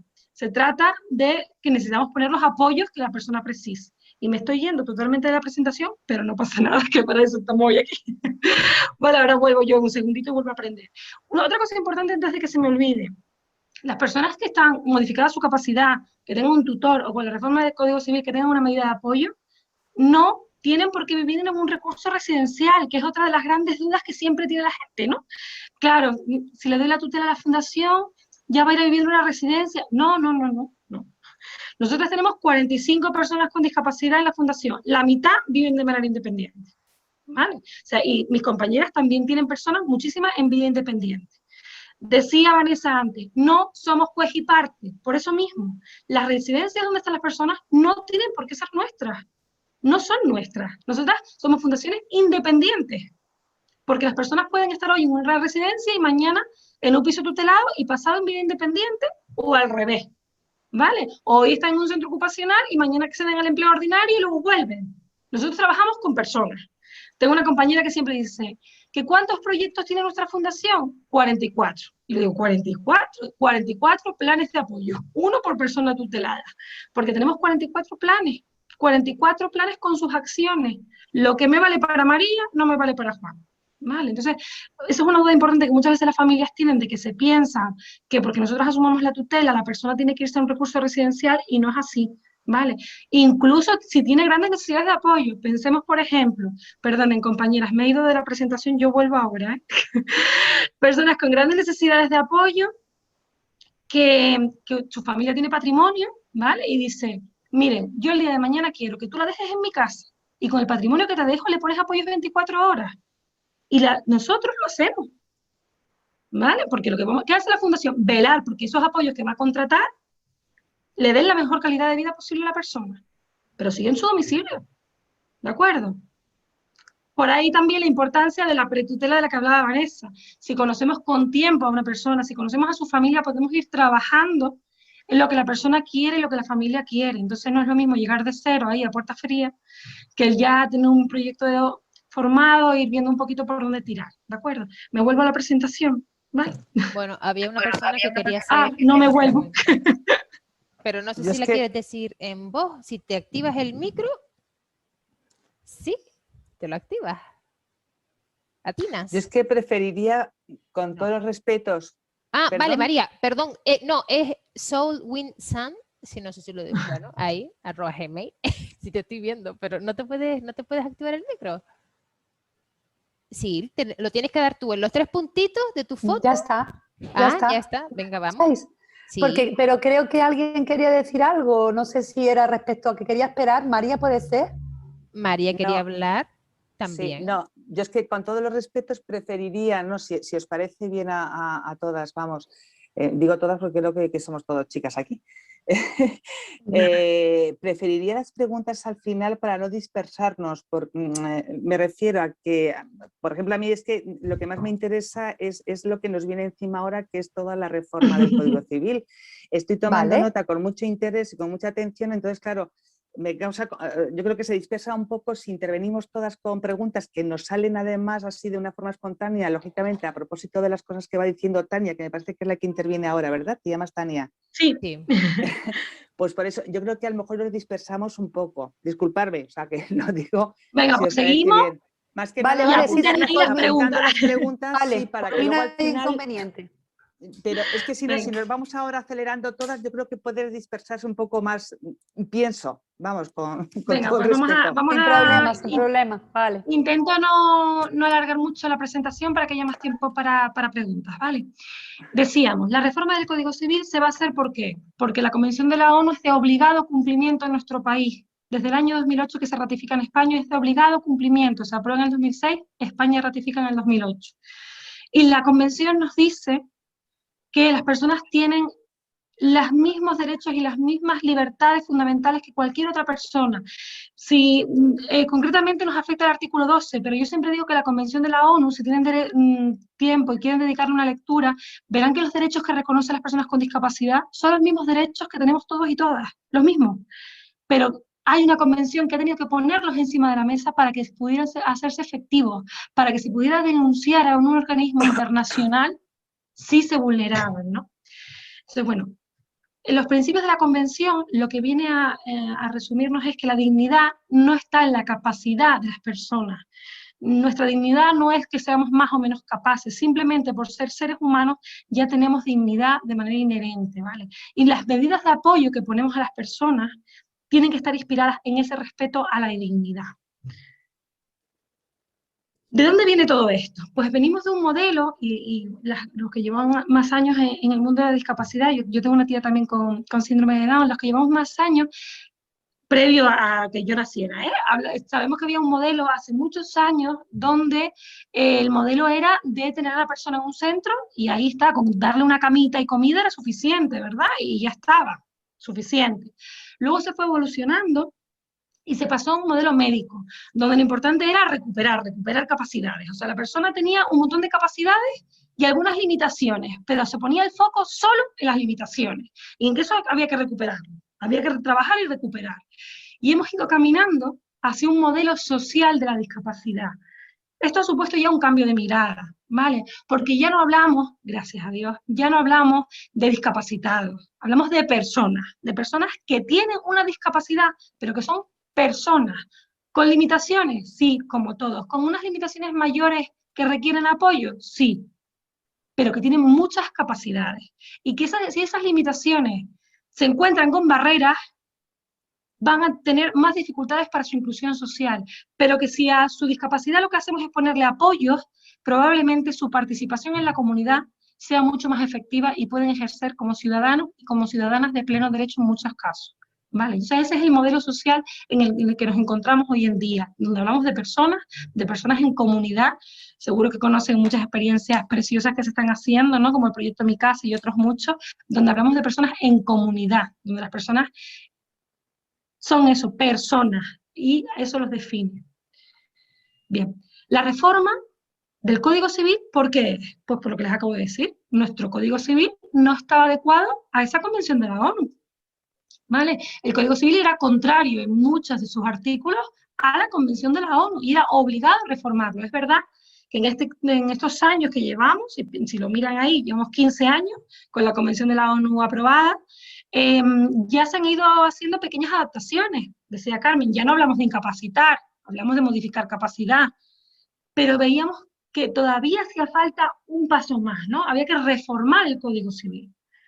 Bien, ¿qué principios inspiran esta reforma? Decíamos antes, respeto a las voluntades y deseos de la persona es el centro, no sigamos con el interés superior, hablamos de su voluntad y de sus deseos. Es una transformación social. No es que, ahora les explicaré los cambios de terminología más importantes, pero es que no es que cambie el término y siga todo igual, es que cambia la filosofía, es que cambia la forma de entender los apoyos que se van a dar para la toma de decisiones. Y esto tiene que implicar un cambio de mentalidad en los operadores jurídicos y sociales. Si las personas que trabajamos con las personas con discapacidad pensamos que todo sigue igual, no vamos a conseguir nada. Tenemos que entender el cambio que supone esta reforma, ¿vale? Y tenemos que hablar, lo que les decía antes, de que esas sentencias que puedan surgir tienen que ser basadas en el principio de necesidad y proporcionalidad. Es decir, las medidas de apoyo que se pongan tienen que ser justamente lo necesario y proporcional a lo que cada persona necesita. ¿Vale? Bien, decía antes, Carmen ya nos iba adelantando, ¿no?, que las medidas jurídicas de apoyo iban a cambiar. Y ya ella nos dijo, la tutela desaparece, pero no solo la tutela, seguro que muchos de ustedes tienen en su sentencia patria potestad rehabilitada, patria potestad prorrogada, pues todo eso se cayó, ¿vale? Entonces, ¿qué pasa? ¿Que no se va a poder seguir haciendo? Sí, lo vamos a seguir haciendo, pero va a terminar con el paso de los años cambiándose. ¿A qué se va a cambiar? Bien, pues decía antes, la reforma da un peso muy grande a las medidas voluntarias. ¿Qué quiere decir eso? A que sea la propia persona con discapacidad la que diga ante un notario normalmente si es un poder preventivo, quién quiere que le dé el apoyo y qué apoyos precisa. ¿Vale? Pero en caso de que eso no suceda o que la persona no pueda hacerlo, entonces ya pasaríamos a las medidas judiciales, que irían con ese procedimiento para poner una medida jurídica de apoyo. ¿Y qué medidas se pueden poner si ya no existe la tutela ni existe la patria potestad? Pues hablaremos de curatelas, es decir, lo que decía Carmen antes, que ponemos los apoyos solo para aquello que es preciso. La defensa judicial continúa, ¿vale?, que antes explicaba Carmen, que es una figura transitoria, y la figura nueva que nos aparece es la curatela representativa. Hay mucha gente, los más tradicionales, que pueden decir, la curatela representativa es como la tutela. No, no, no, porque vuelvo a donde antes, se acabó el interés superior. Entonces, ¿vamos a representar a la persona? Sí, porque la persona, esto está pensado sobre todo para personas con grandes necesidades de apoyo que quizás no puedan tomar muchas decisiones. Pero la tenemos que representar conociendo perfectamente su voluntad, para lo que nos va a ser fundamental conocer a la persona, estar cerca de ella y poder conocer a su red de apoyo. Aquí cobra mucha importancia los traductores vitales, esas personas que conocen mucho a la persona y nos pueden decir qué le gusta, qué no le gusta, cómo le hubiera gustado que se hicieran las cosas, ¿vale? Entonces, esas son las medidas jurídicas de apoyo que van a quedar con la reforma. Medidas voluntarias, que dan mucho peso, y las medidas judiciales, que son subsidiarias, y quedaría curatela, defensa judicial y curatela representativa para los casos más excepcionales. Ven en medio que hemos puesto la guarda de hecho, está así como en cursiva, La guarda de hecho no es una medida judicial, ni es una medida voluntaria puesta ante notario. El guardador de hecho, como decía Carmen, es una medida que se da en una situación del día a día. Es decir, esa persona que presta el apoyo del día a día sin que medie ninguna sentencia, sin que haya nada por escrito. ¿Qué pasa? Que la reforma permite, imagínense, una vecina que le da el apoyo a la persona con discapacidad que vive debajo de ella para ir a la compra, ¿vale? Llega un momento que esa persona precisa un apoyo más concreto y requiere que ese apoyo sea ratificado por un juez. Bien, pues quien tiene la guarda de hecho puede pedir esa autorización judicial para un acto concreto, ¿vale? No sé si me explico. No es la guarda de hecho como venimos conociendo, no es la residencia que cuida a la persona en el día a día, ¿vale? Es la situación que se da de común de una persona que puede estar prestándole apoyos en el día a día a otra, ¿sí? Vale. Importante, todas estas medidas, hay una cuestión que introduce la reforma y que nosotros hemos adelantado y que ya venimos cumpliendo, que es que no se puede ser juez y parte. Esto lo ha recogido la reforma. ¿Qué quiere decir? Que quien vaya a prestar la curatela, la guarda o el poder preventivo no puede prestarle servicios a la persona. Es decir, quien tiene, donde vive la persona no puede ser su curador, ¿vale? Ni puede tener un poder de mandato para manejar su cuenta, no. Tienen que ser independientes, ¿de acuerdo? Que es algo que ya las fundaciones tutelares venimos haciendo, pero que la reforma lo ha puesto ya, lo ha regulado, ¿vale? Bien, algunos cambios más significativos. Ya no hablamos de incapacitar, ni modificar, ni de tutela. Hablamos de medidas de provisión de apoyo. Otro cambio importante es que hasta el día de hoy el procedimiento de modificación de la capacidad se ha equiparado los menores de edad con los mayores de edad. Y la reforma los separa, ¿vale? Y dice, no, el procedimiento con los menores de edad es de una forma y el procedimiento con las personas que necesitan más apoyo es otro. Con los mayores de edad es distinto, porque eso se hace, sobre todo, igual que lo de la patria potestad. ¿Por qué se hace esto? Porque se quiere quitar en la mirada que las personas con discapacidad se piensen que son niños o niñas. Las personas con discapacidad son adultas, ¿vale? Cuando llegan a este procedimiento, ¿vale? Entonces se diferencia la parte del procedimiento que va con las personas menores de edad de las que van los mayores de edad. Decíamos antes que la patria potestad prorrogada, también termina, igual que la tutela y la rehabilitada, y perdón que me fui. El tutor como representante, ya nos adelantaba antes Carmen, que también termina, y lo que se puede tener es funciones representativas, esa curatela representativa de la que hablábamos, conociendo a la persona, conociendo su trayectoria vital, ¿vale? Y la parte final, que también nos adelantaba Vanessa, a día de hoy saben que padres y madres pueden dejar en testamento quién quieren que sea el tutor o el curador de su hijo o de su hija cuando ellos falten. Eso parece, no se tiene claro todavía, pero puede ser que permanezca, pero se da mucha importancia a que sea la propia persona quien diga quién quiero que sea mi tutor o mi tutora, o que si no, porque por lo menos padres y madres hayan consensuado con su hijo o con su hija quién quieren que sea la persona que asuma este cargo, ¿vale? Yo creo que otra de las cuestiones claves de esta reforma y que está presente también durante todo el articulado es el tema de la accesibilidad. Hablaba antes Carmen de que a las personas con discapacidad, los procedimientos a día de hoy, antes de la reforma, les llega una demanda y tienen que contestarla. Y que muchas veces no contestan porque así no la entienden. No entienden lo que les está llegando. A mí me ha pasado personas en la fundación que se ha iniciado el procedimiento de determinación de la capacidad, les ha llegado la demanda, tienen capacidad para contestarla, y me han venido y me han dicho, no la puedo contestar porque no entiendo lo que dice. Entonces, cuando hablamos de prestar apoyos para ejercer derechos, tenemos que hacer la información accesible cognitivamente. Tenemos que permitir que las personas participen, pero para ello las personas tienen que entender. Las personas tienen que tener información. Cuando hablamos de apoyo y la toma de decisiones, dar apoyo a la toma de decisiones, a mí me hace mucha gracia cuando dicen, no, eso yo le dije que decidiera. Ya, pero ¿de dónde partió la persona? Tenía información previa, no la tenía. La ayudaste a ver las consecuencias, las alternativas. ¿Vale? Entonces, el apoyar a una persona en la toma de decisiones, el apoyar a una persona en el ejercicio de su capacidad jurídica, supone todo un proceso que tiene que tener clara la accesibilidad, ¿vale? Y que sea, que la persona pueda participar realmente, y no simplemente que digamos participa, pero no se sabe muy bien cómo, ¿vale? De hecho, bueno, en esa reforma se ha hablado, no sé cómo va a quedar finalmente esa aprobación final, de que los procedimientos también iban a ser modificados, ¿no? Que no puede ser a lo mejor que cuando la persona entre en sala se encuentre directamente en una sala donde no sabe muy bien quién es cada uno, sino que las valoraciones fueran de otra manera, que hayan mesas redondas donde hayan diferentes profesionales para valorar la capacidad de las personas y bueno, que se fuera un poquito más accesible. Yo recuerdo la experiencia de una persona tutelada por la fundación que cuando fuimos al juzgado con ella la primera vez, y una persona que entiende, la jueza le preguntó, bueno, ¿usted sabe dónde está?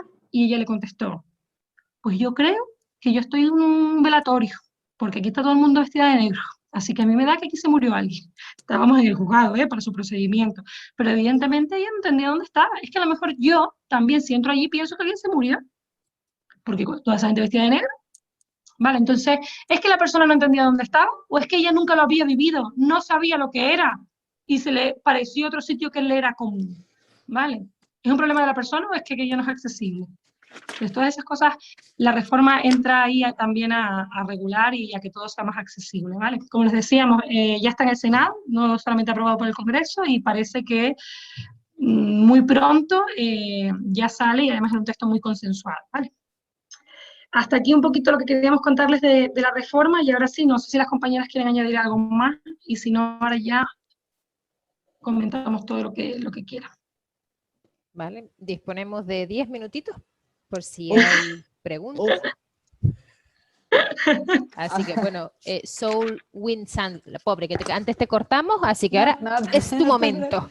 Nada, solamente una rapidita para que todas podamos preguntar y tengamos acceso a todas. Mira, nosotros tenemos aquí un caso en Lanzarote de un nene con síndrome de Asperger, 17 años para hacer 18 en muy poquito tiempo. Fue a la primera visita que la trabajadora social del municipio donde le corresponde y le dijeron que necesitaba la firma de su hijo. Pero claro, el nene, lo que es de cintura para abajo, no tiene movilidad. Él trabaja con certificado digital y con firma digital. Entonces la mamá le contestó que él no podía escribir, pero que lo hacía todo con su firma electrónica. Y le dijeron que no era posible, que tenía que firmar y que tampoco tenían lo de la huella dactilar. Y jurídicamente no sabe si tiene legalmente tiene algún estatuto donde se pueda apoyar. Si ellos siguen en hincapié con que no puede firmar con firma digital. Yo no entiendo nada, quiero decir, porque, o sea, quiero decir, a día de hoy se prima la firma digital por encima de la firma. Es más, yo estoy teniendo algunas dificultades en la fundación porque las personas con la capacidad modificada, el tema de la firma electrónica está viendo todavía Hacienda cómo regular esto, porque es un poquito complicado. Y entonces no entiendo muy bien, creo que como no se permite, la verdad, entonces se me escapa, yo no sé si las compañías, seguro que se puede reclamar, ¿sabes? Seguro que hay una fórmula para reclamar esto a través de la accesibilidad, se me escapa porque no soy jurista, pero bueno, te puedes dirigir a cualquiera de nuestras fundaciones e intentamos verlo con algún abogado, ¿vale? Nos lo mandas por email y vemos la fórmula para ahí ver un poquito cómo acceder, ¿vale? Vale, aquí en Lanzarote, ¿dónde está la sede que tienen ustedes? No. Nosotras no. Una de tus compañeras. Sí. Fundación Tutelar también asumimos cargos tutelares en Lanzarote, así que si quieres, tienes nuestros datos de contacto, de todas maneras, como va a ser grabado y nos haces la consulta del caso de manera extensa e intentamos asesorarte, ¿vale? Perfecto, es de una mamá cercana y bueno, y la verdad es que aquí ha sido como un poco conmoción entre el grupo y nos quedamos un poco paralizados en el sentido de no luchamos tanto por la accesibilidad que está pasando. O sea, no me puedo creer que una institución pública pueda decir a la mamá que le quite la toma de posesión a su hijo cuando mentalmente está capacitado para decidir y que asuma a ella la tutela de una persona que es que tiene el 100% de... Seguramente es desconocimiento, ¿sabes? Es desconocimiento, no lo seguro. entendimos, entonces yo te lo traslado porque yo... le dije que le iba a ayudar y bueno, pues intentaré, le daré el teléfono y el contacto de la Fundación Tutelar y que ella misma sea la que extienda que es ella la, la afectada y el nene, para que pueda salir de dudas y para que se quite eso a la cabeza, pues ya un par de días, o sea, ya la verdad un poco bastante mal. Vale. Vale, Bueno. Gracias. A Futucam. Bien. Otra. Bueno, hay una señora que le plantea que, bueno, que no le ha quedado muy claro el tema de los cambios cuando las personas con discapacidad o no entienden o tienen dificultades en la comunicación, es decir, o son grandes, con grandes necesidades de apoyo. ¿Vale? Vamos. Corto. O sea, A ver, esta es una de las grandes preocupaciones que hay, ¿vale? Y nosotras como fundaciones también hay una parte que nos preocupa de, oye, ¿cómo se va a asegurar que las personas no sean vulnerables después, ¿vale? Y eso vamos a ver cómo queda el tema de las salvaguardas. Hemos contado los cambios principales. Eso no quiere decir, y vuelvo a donde estaba, que sigan existiendo las curatelas representativas. Si yo leo aquí una persona con gran dependiente que tiene muchas necesidades de apoyo por su discapacidad intelectual, va a tener una curatela representativa, va a tener a alguien que le va a representar. ¿De acuerdo? Esa persona no se va a quedar desprotegida, va a seguir siendo así. La diferencia, ¿cuál es? Que cuando se ejerza el cargo, y seguramente quien lo está haciendo ahora, si su familia ya lo hará, hay que preocuparse por conocerla, hay que preocuparse por saber qué es lo que quiera, aunque sea en cosas muy nimias. O sea, yo siempre hablo de pequeñas decisiones del día a día, como es elegir el batido que te quieres tomar, ¿de acuerdo? O si te quieres comer una fruta o yo qué sé, lo que sea, ¿no? Entonces, cuando hablamos de la reforma se habla sobre todo de ese cambio de mentalidad en conocer bien a la persona y que la representación se quede para aquellos casos que realmente lo requieren. Faina, yo sé que tiene que ser corto, pero déjame poner un ejemplo para que se entienda. Yo tengo personas en la fundación tuteladas que he tenido que pedir la recuperación de la capacidad y eran personas que curraban, que trabajaban, que vivían solas, que están casadas. Y yo tenía su tutela. Yo legalmente podía sustituir su firma. ¿Cómo puede ser que una persona casada, que vive con su mujer, que va a su puesto de trabajo, tenga una tutela para todo? No, necesitaba mi apoyo para determinadas cosas que él me reclama. Tania, no entiendo la nómina. Explícame por qué me ponen aquí complemento de no sé cuánto. Explícame por qué de vacaciones ahora dicen que no es un día, sino son 3. ¿De acuerdo? Pero, Él no, perdona.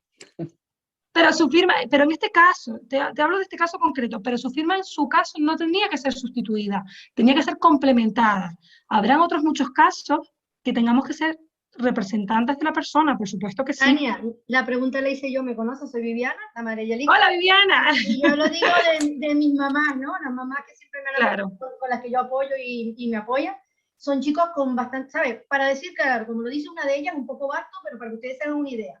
Por no hacer nada, no se espantan ni en el podcast. Son chicos que, vamos, claro, parálisis completamente por diferentes enfermedades raras, lo que sea. Entonces, en este caso, lo poco que se ve de la ley, peor desprotegido es a los padres. O sea, veo mucho trabajo adicional a unos papás que quieren seguir siendo papás, apoyo, amigos, y todo esto que venimos siéndolo hasta ahora y mientras podamos con nuestra edad. Bueno, eso lo dejo ahí. Viviana, yo creo que tenemos que esperar a que salga, yo creo que queda mucho tema por debatir, ¿vale? Que hay muchos aspectos de la ley, o sea, cuando nosotros les estamos contando la reforma, eso no quiere decir que haya cuestiones que nos generen muchas dudas, y que nos genere preocupación y que estemos trabajando en cómo lo vamos a abordar. Les hemos contado por dónde va, hasta ahí. Pero está claro, Viviana, que hay personas que necesitan, lo que tú acabas de decir, y necesitan una curatela representativa y que sus madres ya vienen haciendo lo mejor que pueden por las personas y sus padres, ¿vale? Entonces, entiendo perfectamente lo que dices y vamos a ver un poco cómo sale esta ley y qué opciones nos da, ¿vale? Vale, otra. ¿Tienen retribución las fundaciones tutelares? ¿Hay que pagar por esos servicios?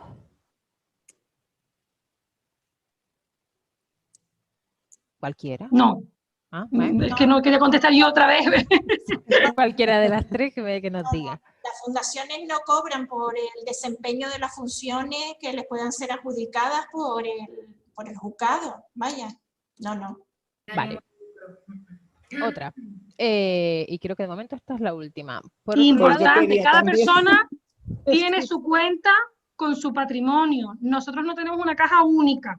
Cada persona tiene su cuenta con sus ingresos y sus gastos, ¿vale? Y eso es para la persona, punto. Vale. Y con ese dinero que tiene cada persona, ya lo dije en la presentación, que hay que rendir cuentas anualmente al juzgado con el destino de todos los ingresos y con el destino de todos los gastos. vaya, justificación con factura, o sea que hay una medida de control que tienen las organizaciones para llevar ese seguimiento del gasto de cada tutelado. Vale. Vale, ahora dice una. Por otro lado, ¿qué pasa con el compromiso de futuro que asume la fundación tutelar en la pretutela si la fundación desaparece con el tiempo? Esta es una de las grandes preocupaciones que nos dicen las familias con las que ya estamos trabajando, creando este vínculo, y dicen, mire, el día de mañana, si la fundación tutelar privada por X o por H desaparece, ¿qué pasa? A ver, nosotros, por ejemplo, de los que ya asumimos cargos tutelares, en el hipotético caso, pero que es muy probable porque estamos las 3 fundaciones privadas de Canarias trabajando con la administración para partidas financieras estables y demás, estamos haciendo una función social pública es súper necesaria, es muy improbable. Pero en el caso hipotético que la entidad tutelar privada desapareciera, ya está la entidad pública, tutelar pública, quien asumiría los cargos tutelares que ya venimos ejerciendo. En el caso de pretutela, que no hay nada, ninguna sentencia mediadora, lo mismo, no podríamos ejercer y no nos podríamos postular como posible tutor o curador porque ya no, dejaríamos de existir. Pero sobre todo lanzamos la tranquilidad, no es que sea imposible, pero es muy poco probable que ese caso suceda, ¿vale? Y en el caso de los que ya asumimos, ya sería la Fundación Tutelar Pública, no se quedan desamparadas esas personas que ya tenemos esa obligación jurídica con ella, sino ya sería el gobierno canario el que asumiría esa protección jurídica. Y la pretutela sí que es cierto, pues no se podría materializar o vincular de alguna manera por sentencia porque no estaríamos o hubiéramos desaparecido, pero es una posibilidad muy remota y muy improbable. Y también es importante que sepan que el testamento lo pueden cambiar, ¿eh? El testamento se puede cambiar las veces que ustedes quieran. A nosotros nos ha pasado, familias que vienen, nos quieren dejar el cargo y pasa el tiempo, recuperan la relación con un hermano y nos dicen, mira, perfecto. Y gente que nos pone en el 5.º lugar sin problema ninguno, ¿sabes? Nosotros estamos subsidiarios a lo que sea mejor para la persona siempre. Vale, venga, una pregunta, ya son las 1:30. A ver, vamos. ¿Puedo? ¿Soy yo? Sí, claro. Ah, no sabía. A ver, perdonar. Magnífica exposición, pero me vais a perdonar. Yo ahora estoy más liada todavía. ¿Seguro? Yo ahora solo sé que nada sé, como decía el filósofo, de verdad. A ver, perdona, es que ayer justamente estuve con Vanessa, lo sabe, me parece que fue con Vanessa con quien hablé yo de Adepsia hace unas semanas. Ayer precisamente fui a un abogado para que me asesorara de cara al testamento y además precisamente para el tema de las tutelas y todo esto. Y claro, ahora ya, pues claro, se me cae todo el entramado se me cae todo un poco encima. Porque sí teníamos intención de hacer testamento y además ahí, bueno, pues establecer unas posibles tutelas de los hermanos, de mis otros 2 hijos, de cara al hijo que tengo con discapacidad. Y ahora con todo esto, pues claro, me estoy planteando, bueno, pues esperar a que se publique en el BOE la reforma del Código Civil, qué va a pasar, entonces ya no hay tutelas, hay curatelas y si no, pues a ver cómo ante notario, decía, bueno, pues cómo el notario tiene recursos el notario para valorar el libre consentimiento de la persona con discapacidad. En la curatela representativa... María, estás haciendo muchas preguntas claves que nos vienen encima. Si yo, por eso no quería escribirlas, discúlpame, no quería escribirlas, digo, porque no tengo sitio, me va a perdonar Faina, va a echar la bronca tremenda con toda la razón. Digo, pero ¿por dónde escribo yo todo este testamento? A ver. Desde nuestro conocimiento limitado, que vuelvo a decir que no somos expertas jurídicas, ¿vale? Pero cuando hablo con las notarías también me lo dicen, dice, pero vamos a ver, ¿cómo vamos a hacer nosotros ahora para valorar la voluntad de la persona? O sea, el libre consentimiento... Lo tienen que valorar de alguna forma. Todo esto tendrá que irse regulando. Estamos hablando de un proyecto de ley que se va a aprobar ahora, que tenemos que desarrollarlo, que hay que dar tiempo. Si tú me preguntas ahora, yo seguiría haciendo mi testamento igual. Yo no dejaría de hacerlo. Es tu tranquilidad. Es tu tranquilidad y la de los tuyos. Tú puedes poner tutela o la medida de apoyo jurídico que precise el juez. Y se acaba la historia. Y hoy será tutela y mañana curatela y pasado que lo lleven como quieran. ¿Vale? Pero yo no dejaría de hacer. Si yo fuera familiar, yo lo haría. Yo lo haría. Lo que pasa es que yo era una firme convencida de la Convención de la ONU, efectivamente, y además sobre todo de ese famoso artículo 12 en el que habla de la capacidad jurídica con los derechos fundamentales y universales, pues para todos, efectivamente, porque estoy totalmente de acuerdo que la dignidad está en la condición humana, no en las capacidades de cada uno, completamente de acuerdo. Lo que pasa es que luego choca mucho con la realidad. Y me explico, o sea, yo ayer hablando con el abogado, este experto en testamento, me decía, bueno, ten en cuenta que el día que faltéis a Gonzalo le tendrán que preguntar si no tiene modificada su capacidad de obrar, le van a preguntar si consiente o no, o si acepta o no la herencia. Y yo dije, oño, pues a ver qué dice mi Gonzalito, o sea, mi hijo. Claro, pues es que no va a saber lo que le está preguntando, ¿vale? A lo mejor sí se lo explicas, pero claro, no es como decías antes de que te gustan las natillas de vainilla. Claro, pero es que Gonzalo precisa de apoyo para aceptar su herencia, y ahí necesitará la medida de apoyo que sea, la que requiera. ¿Vale? Y ahora lo que íbamos antes, a lo mejor Gonzalo, yo no conozco a Gonzalo, pero requiere apoyo justamente para eso y lo que sea. Y eso es lo que tiene que poner su sentencia. Y para mucho más. Y para mucho más. Perfecto, pondrá todo eso en su sentencia. Vale, pondrá todo eso, pero lo que tú nos estás diciendo es una persona que a priori parece que sí que va a necesitar una medida jurídica de apoyo y va a continuar igual. Lo que pasa que con este cambio de filosofía, pero... Entonces ya no habrá una sentencia con su capacidad de obrar, que antes se denominaba así, determinación de la capacidad de obrar, ya no determinará su capacidad de obrar, sino que será pues una curatela establecida en función de sus necesidades y apoyo con el traje a medida, ¿no? Digamos. No sabemos lo que va a poner. Vamos a esperar a que salga, vuelvo a repetir, vamos a esperar a que salga el proyecto, la ley, y más que salga, que se desarrolle la ley. Vale, la ley habla, estaban hablando esta mañana, yo creo, compañeras, del reglamento que se supone que tendría que salir después y todo, claro, ¿verdad? Porque claro, luego tendrá el desarrollo, sí. Claro, estamos hablando de principios que va a incorporar. Pero Gonzalo tendrá una determinación de la capacidad, o como quiera que lo ponga, que seguramente sea determinación de su capacidad, con la medida jurídica de curatela o de curatela representativa o de lo que sea, ¿vale? En función del perfil de Gonzalo. No sé, chicas, Vanessa o Carmen, si quieren comentarle algo más para yo callar. Todo esto le genera muchísima confusión a las familias que están en este mismo momento de, oye, ¿qué hago? Me preocupo, quiero dejar todo arreglado y demás. Entonces, nosotros el consejo es, porque como esto todavía se tiene que aprobar y desarrollar, porque también tenemos lagunas de cómo se va a desarrollar determinadas. Eso es. Lo que tenemos a ver es lo que conocemos. Quédense con eso. Para vuestra tranquilidad, María, pues ya hablamos de lo que es la tutela testamentaria, de todo esto, porque realmente, si se precisa apoyo, se precisa apoyo. Ya se le llame como se le llame, que se X. Que no podemos estar esperando, porque no sabemos, esperemos que no mucho, pero no sabemos el tiempo que se va a demorar una buena regulación para y plasmar un buen desarrollo de esta reforma del Código Civil. Lo que tenemos en la actualidad es lo que le explicamos, sobre todo en el nudo de la charla, que lo explicó muy bien Carmen Delia, y es la garantía, las medidas de protección que a día de hoy hay en nuestro ordenamiento jurídico. Ya hablaremos mañana o pasado o dentro de 2 meses. Eso es. Ya, pero es que como es algo que hoy vale, pero dentro de 3 meses, o a lo mejor para el otoño ya está regulado, desarrollado el reglamento, pues entonces digo, bueno, de momento me abstengo de hacer ningún procedimiento para...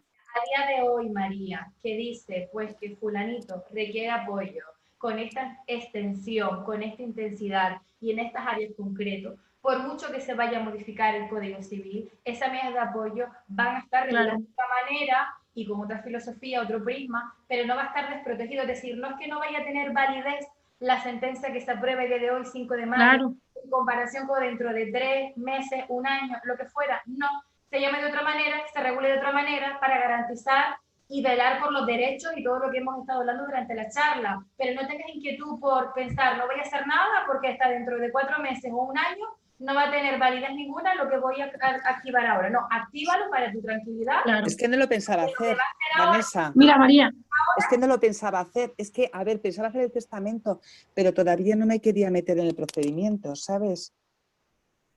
Bueno, eso ya, lo que te tiene que quedar, decíamos antes, las sentencias van a tardar, las que ya están, van a tardar tiempo en ser revisadas. No sabemos cuánto tiempo todavía. Y ya dicen, siguen funcionando como están. Ustedes siguen siendo. Y ya les digo yo que entre las personas que tengo tuteladas, hay muchas que van a seguir necesitando durante mucho tiempo, o sea, y durante toda su vida muy probablemente, que los representemos, porque son personas con grandes necesidades de apoyo y los tengo que seguir representando. Cerca de la persona, a su lado, por lo que tú decías antes, María, que yo tengo tutelada, necesita que yo la apoye para firmar cualquier cuestión, porque no entiende, porque no tiene comunicación verbal y no entiende nada de lo que de firmar, ¿vale? Y eso no va a cambiar por mucho que cambie la reforma. ¿Sí? Vale. Entonces, de todas formas, si de aquí al verano cambia algo más, no vendría mal otra charla de estas para que nos pongáis al día. Van a surgir muchas formaciones seguro, ¿eh? Van a surgir muchas Iba a comentar formaciones. lo mismo. Iba a comentar lo mismo, que si algo cambia, que si nos dais otra charlita de estas. Seguro, seguro. Siempre es interesante. Además, Aina, disculpa. No te preocupes, vamos, que de todas maneras que vamos a generarles tranquilidad porque en cuanto se haga la reforma, ya se publique y demás, todo el movimiento asociativo Plena pues ya lanzará a través de las fundaciones tutelares pues toda la información posible para que las familias la tengamos a disposición y de la manera más Aina, comprensible. ya hay Dime. un documento de lectura fácil sobre la reforma con preguntas y respuestas que a lo mejor se les puede hacer llegar a las personas asistentes y hay algunas cuestiones que ella resuelve, ¿sabes? Que quizás puede ser de ayuda. ¿Dónde está? Les ponemos, si quieren, porque uno a uno no, señores, porque esto es un follón, pero si está quieren, en la página de la Asociación Española, espera a ver vale. si lo encuentro aquí sobre la marcha y si lo puedo... quieren, o si quieren podemos publicar, no sé, podemos hacer en el Facebook, si todos nos siguen en el Facebook, podemos publicar en la página de Facebook de Plena el enlace y ahí pueden acceder a ese documento. Lo digo porque como veo que muchos tienen a través del móvil, a lo mejor no atinan a... Claro, sí. ¿Vale? Claro. Vale. Bueno, pues creo que en principio no hay ninguna pregunta más. No se preocupen en cuanto salgan. De hecho, las fundaciones se ofrecieron después de que saliera la reforma, pues a volver a conectar con las familias y con todas las personas que quisieran pues conocer los cambios o lo que fuera. O sea que por ese lado, pues no hay preocupación. Pues nada, ya son las -20, así que damos por concluida la charla. Fundaciones, muchísimas gracias por haber compartido la tarde de hoy de manera desinteresada. Así que gracias a todas las familias y a los profesionales que han estado ahí 3. durante 1 horita y media. Así que muchísimas gracias, señores, y hasta la próxima charla. Hasta luego. Muy bien, a disposición. Adiós. Gracias. Chao. Adiós. Chao.